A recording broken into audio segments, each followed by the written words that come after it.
Hi everyone, Kuyang Sirs and ating sis.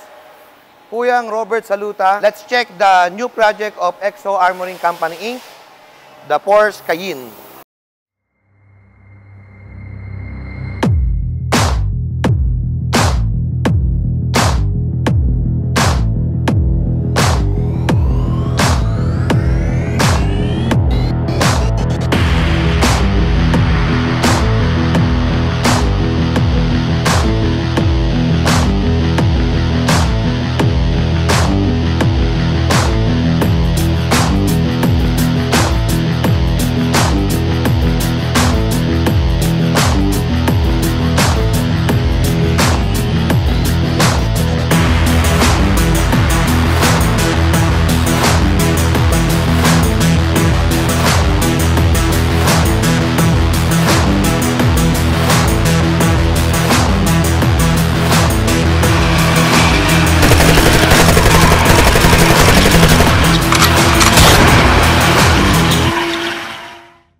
So this car is a 335 horsepower, 3.0 V6. So tingnan natin kung ano ang ginawa ni Exo Armoring Company Inc. dito sa otong to.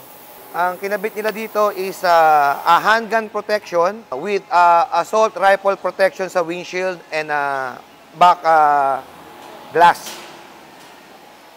Magandang i-features to kasi this is first project of Exo Armoring sa 2022 na Porsche Cayenne. Silipin natin yung loob ng auto.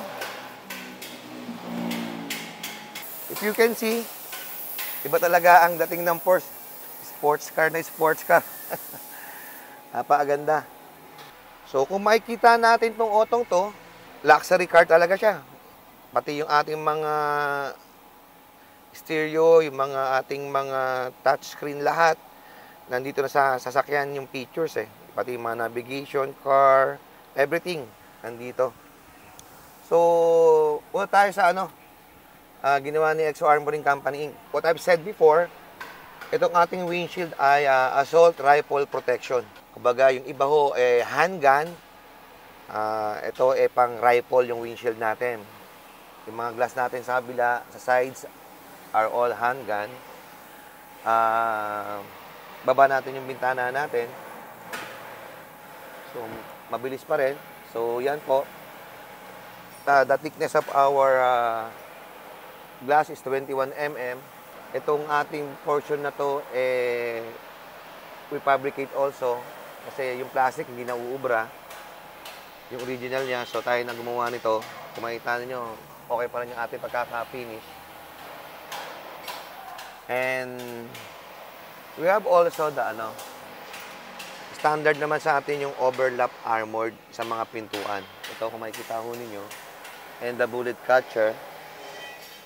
Same yan sa mga handgun natin. So still yung ating pong mga features. Natin naman, ang bilis pong bumaba. Mabilis din po siyang pumanik. So, at the back of the car, siguro tingnan natin, wala naman pong itong sunroof, so standard po.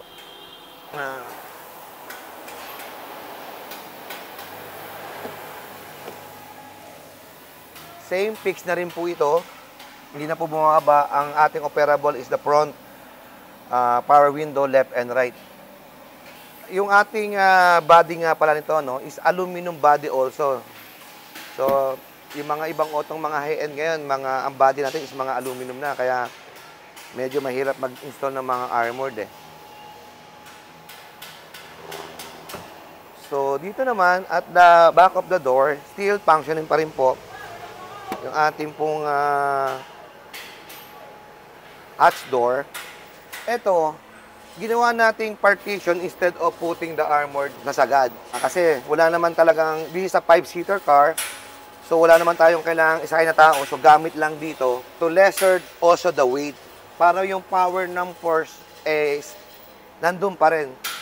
Kasi, 335 horsepower to, 3.0 V6, 8-speed. So, mamaya, i-test drive natin para ma-feel natin yung handling ng car. So, still, nagka-function pa rin po to. Before I forget, meron pala isang features to eh.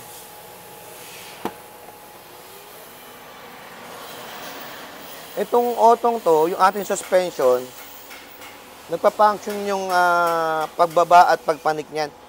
Sa likod, kung mapapansin ninyo.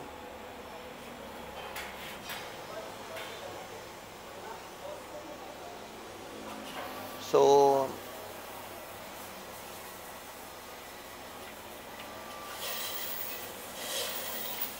ayan, pumapanik po siya para makita niyo yung height na yung suspension natin, yung pa rin. Diba? Konti pa. I think konti pa. So, ayan. So, yung ating features ng suspension, still functioning po yan. Kaya pati yung driving handling niya, okay pa rin po. Kasi yung suspension natin, nag-self-adjust yan sa weight po ng sasakyan.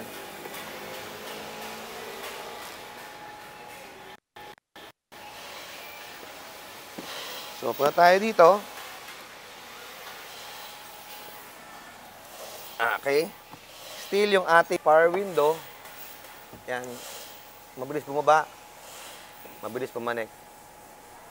Ang purpose, kaya bumaba yung other power window, if in case mawalan tayo ng aircon, hindi tayo suffocated sa loob. And the other one is, if in case merong checkpoint na unusual na parang hindi totoo, pwede natin ibaba ng konti para makausap tayo.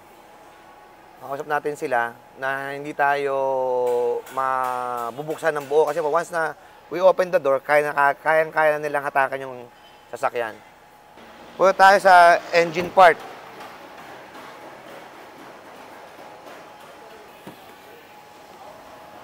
Check natin yung ating engine.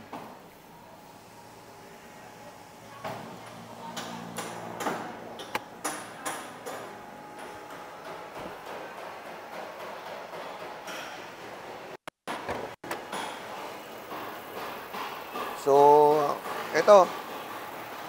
Ganun talaga, kahit yung makina niya, maraming covered. Maraming covered na area ng mga plastic. Pero dito, tinakpan din natin na hindi lang natin makita yung mga ibang importante na mga computer box. So, hindi ko lang ma-open na. Pero, yun yung mga kailangang protection na kailangan natin. The firewall also. Meron tayo dito ang firewall. So, standard natin yan sa mga ginagawa nating armored. So, this car is ready for delivery sa ating kliyente. The other one is we install run flat here.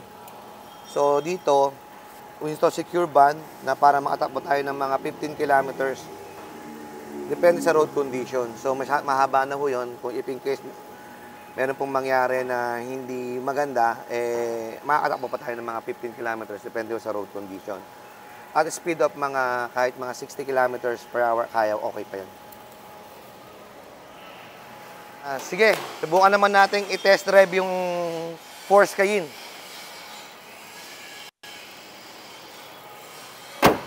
Subukan natin i-test drive. Reverse. Ayan, 360 camera. Kitang-kita mo rin yung mga, I think mga 12 inches din to. Yung laki niyan. Maliban sa camera, meron tayong sensor.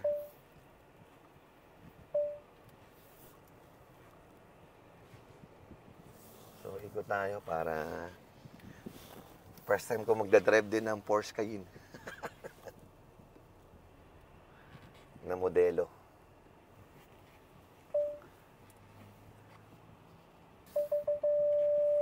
Eto, meron din sinasabi sa cluster kung anong location mo. Current position, Marcos Highway nakalagay. So, high-tech talaga.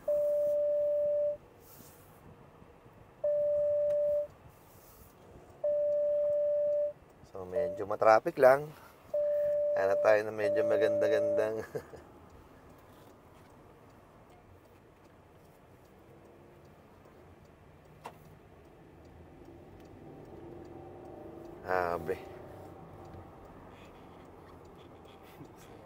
lakas ng hatak.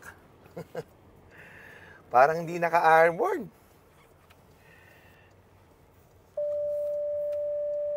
Ayan po yung mga tumutunog na yan. Yan yung mga sensor sa mga gilid-gilid. Lagi kang nire-remind.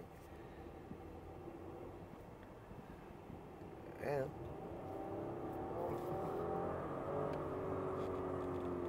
Kulang yung kalsada sa atin. Ganda niya. Ay, makatakbo ng ano.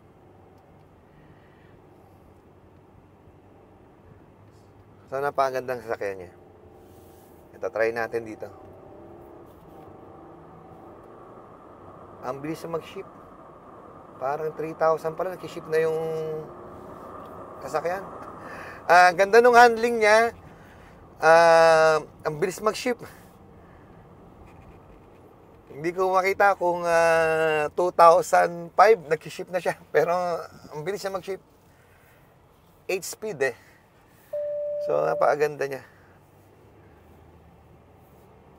Tsaka kahit mag-return ka, laging lalabas na agad yung mga camera. Yung parang mga safety features para makita mo agad. Lakas. Parang hindi naka-armored. Pati yung comfort niya, still na maganda yung ride eh. Hindi matagtag, hindi ano. Yung pa rin. Ganda. This car is for delivery. Deliver natin to sa Monday. Thank you very much. See you next time. And don't forget to like, subscribe, and share my YouTube channel. This is Kuyang Robert Saluta. You can contact me at 0917-837-3099. Thank you so much and God bless.